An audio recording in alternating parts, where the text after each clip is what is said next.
Alright, so here's something you don't see much on YouTube. This is going to be two books on, I'm focusing on Kevin Grevioux. Two of his books, two of his creations. And when, this is the Blue Marvel. When I first got this book, and this was going back more than 10 years ago, it's January of 2009, but it actually came out in November of 2008. The first thing that got me was the costume. So when I saw the costume, I liked it. Liked the costume, looked cool. I said, it's a Marvel comic, new guy. I'll pick one of them up. So I picked it up, went home, I read it. I noticed that the character was a black character and he was overpowered, something I haven't seen, right? So I went back the next day, I picked up another 5 issues. The following day, I was like, you know what? I only got 6. I'll pick up another 5. I actually wanted to pick them all up, but the rest of them had like creases and little indentations on the spine, stress marks. So I left the rest of them there. I think I picked up like 5 more or whatever. And then of the rest of the issues, I picked up 10 of each, Now this says 1 of 6, but this was so undersold that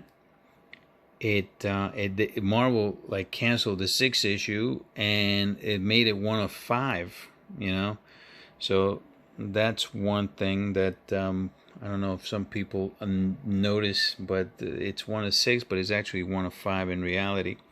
Now, circulation numbers on these, according to Comic-Con, now it was it placed 115th in circulation for that month, and it was 17,305. And the reason that I think that that's a little high is because I actually went back like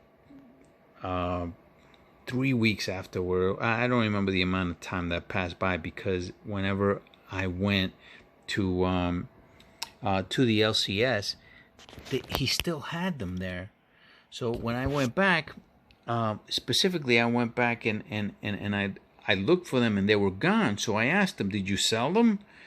The ones that had little bits of damage?" And he said, "Nah, I'm gonna return them because nobody's buying them." So then he showed them to me. He took the covers off.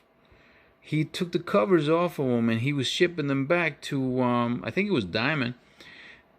And I said, "Why do you do that?" He goes, "Because I can report them as damage." And then he got his money back for them. So that's why I think that circulation number is off whack, because I got a feeling that this sold a lot less than what they're claiming that it sold. But anyway, let's say that it sold at 17,000 copies.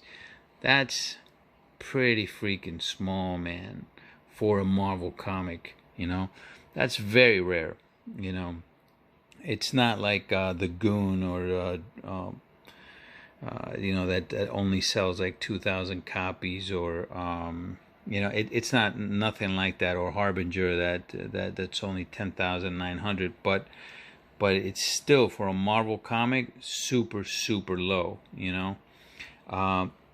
Now the reason that Kevin Grevioux created this character, and I'm going to rant a little bit on this, is because he saw a need for a character like this in comics, right?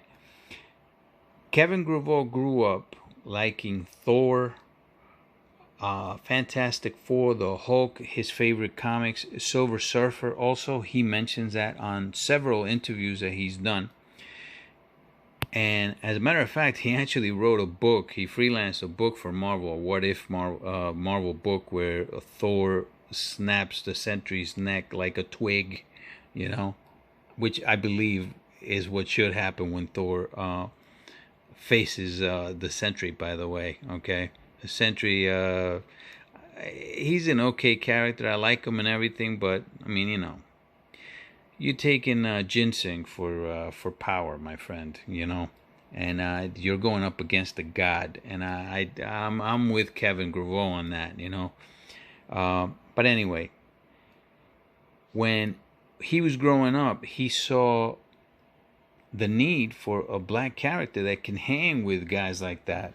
Guys like Thor, the Silver Surfer, Superman, the Hulk. There is no guy that can hang like that, you know. That, yeah, you could say that that's a minority I'm talking about. Okay, now you could say that Superman's a minority because he's the only alien from Krypton, right? He is a minority, but he's still white. They made him white, you know. That's a fact, you know. You talk about Clark, the gladiator Clark. Yeah, he's a minority because he's a Strontian, right? But we're talking about human minorities here, okay? We don't have representation in the heavy hitters of any comic book universe. And this is our first representation of them. And this is Adam Brashear, you know? And this guy can hang with any one of them. As a matter of fact, Kevin Grevioux was asked in an interview, how strong is the Blue Marvel? And he said he is stronger than Superman, but weaker than Thor. And I found that hilarious. But, yep, that's what he says. So anyway, even though this book is going for pretty much, it's a pretty heavy price for it. If you're looking for a 9.8, you could still get 9.4s and 9.6s on this for pretty cheap, and even lower grades you can get super cheap for a very rare book. And this is a guy that will one day become a star, and I'll tell you why. Marvel has wanted to be diverse for a long time. They are looking at minorities, and they're looking at different groups, you could say, right? That, like, really, does Captain America need to be black? No, Captain America does not need to be black. I'm sorry. Steve Rogers is Captain America, period. Does the Hulk need to be Asian? Amadeus Cho does not need to be the Hulk. Bruce Banner is the Hulk. And Thor doesn't need to be a girl. I'm sorry. If Dan Jurgens created a Thor girl, and everybody was great with her. They were fine with the designate, you know. They were fine with that. But when you say Thor is now a girl, no. Thor should not be a girl. Thor's a god. Jane Foster is no god. That's why that book failed, you know. The Thor fans rejected that notion, you know. And to tell you the truth, Morales would have failed also if they would have put him in 616 as Spider-Man. He would have definitely failed. The only reason that he worked out for Marvel was because they put him in an alternate universe. They tried doing that to Peter Parker before, and they tried doing it with a white guy. And Ben Reilly did not work out. You know, a lot of people left Spider-Man, including myself, because of Ben Reilly and what they were trying to do with the clones. You know, I told you I was going to rant a little bit. So, but anyway, Marvel has a gold mine in the Blue Marvel. Gold mine, you know, and they don't even realize it because they're not even using them in movies, you know. One day somebody's going to realize, you know what, maybe we can, you know, instead of having the Falcon be Captain America, maybe we can have this guy be himself and become maybe one of the leaders of an Avengers team. You know, maybe they can do something like that. And when that day happens, my friends, this book is going to go through the roof because a lot of minorities are going to want to own this book, and I am one of them. Okay, I'm definitely keeping some of my books. I will be selling some of them as well, but I'm going to be keeping some of them because I love this character that much, and I have so much respect for Mr. Kevin Grevioux. And I say that because of other books that I get from him to support him. So this right here is Cyclist. When I first heard that Kevin Grevioux was going to be involved with this, I decided to get 10 of them. I went to my LCS, and he said he wasn't going to be carrying them. So I went straight to blackboxcomics.com. And I'm glad I did, because they sent me 10 books that were in like mint condition, all bagged and boarded, which I would have had to pay extra on my LCS for, by the way. And I sent 4 of them out to CGC. They all 4 of them came out as 9.8s. There is no real monetary value on these right now. Cyclist only printed, according to Black Box, only 2,300 copies on Cyclist, which is, I mean, super, super rare. When you look at the first appearance of the Goon and Dreamwalker Zero, there's only 3,000 copies on that, and that's more than they printed of Cyclist, you know. I happen to think that this book has a lot of potential. It's purely a spec book, and if let's say neither Amazon or Netflix or Hulu or HBO picked this up, it's a great story, by the way.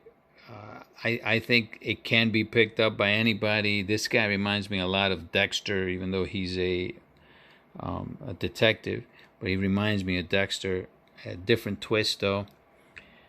But even if it becomes nothing anyway, at least I supported Mr. Kevin Grevioux. And I ended up liking the presentation of the book. I do like the book. And Black Box Comics, who knows? They might become something big later on, you know. That's a spec book. This is not a spec book. This book already has been going up in the past couple of years, especially in the last year. A year ago, you could pick the 9.8 up for probably around $200, $250. I picked this one up. This one's not part of the ones that I picked up in my LCS. I picked this one up already graded for $500.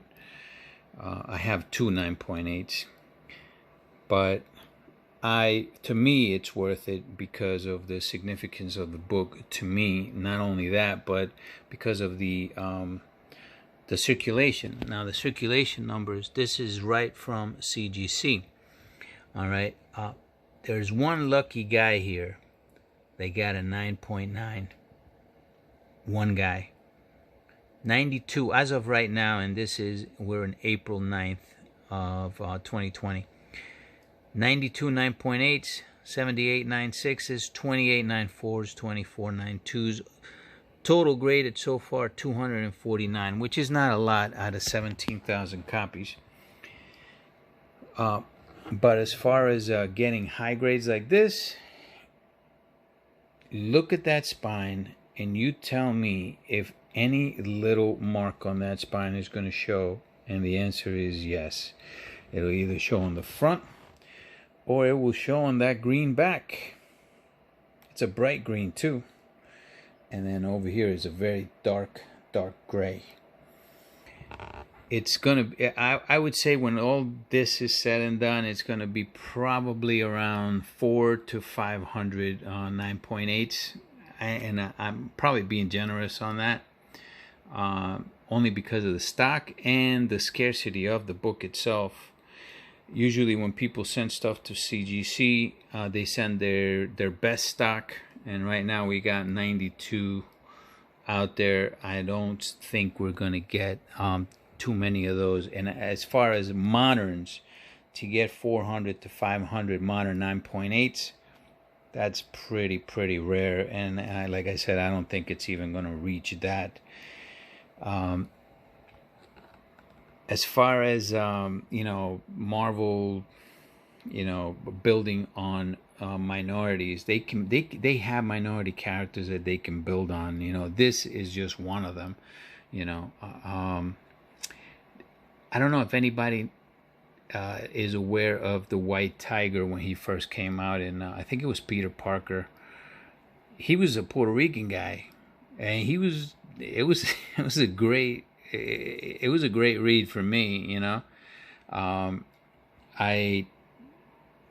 I think that they can build upon him. I mean, they went back out and they made the white tiger a an Asian female.